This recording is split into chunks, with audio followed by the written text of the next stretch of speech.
What we put up is the original FEMA map that came in play in August of 2008, and that is this map, which is what they call the firm map. It's the FEMA map, and this is an approximate zone A, which is delineated here in the blue, is really what the floodplain map was at this point in time, which is an approximate delineation of the flooding area on a 100-year flood elevation. So it was like where the extent of that 100-year flood would go on the west side of Evansville. From really the main thing that affected the city was from Porter Road down to Croft Road. And this was put together with the DNR over about a 2-year time frame. You know, they started this probably in late '06 into '07, and they finally got published in '08. And when they were doing this, we let them know that they weren't using all the current information, the existing data, because some of the subdivisions and all along South 6th Street there was development, and they weren't recognizing the fact that that was already built. But they went on and did this, not including any of that information anyway, because that's just what they did.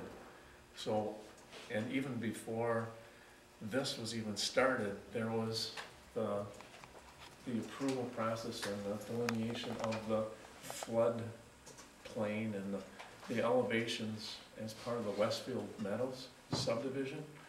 And that was started probably in as early as, I think, 2004.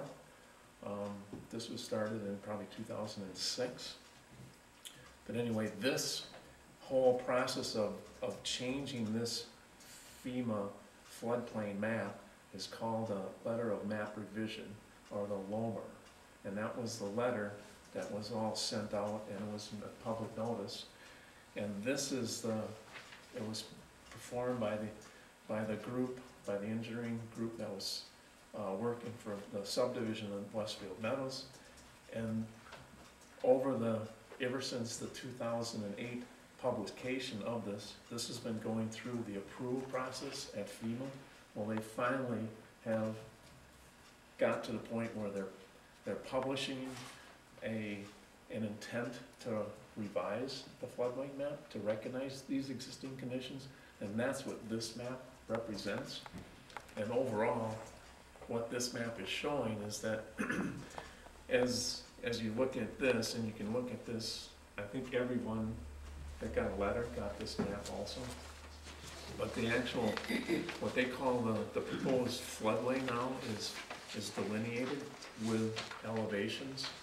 And there was no elevations, face flood elevations that were tied to that original FEMA map. They were approximate elevations, but there was no elevations. And now with this revision, it recognizes existing conditions, that being a number of things, meaning all of the grading work that was done on Westfield Meadows.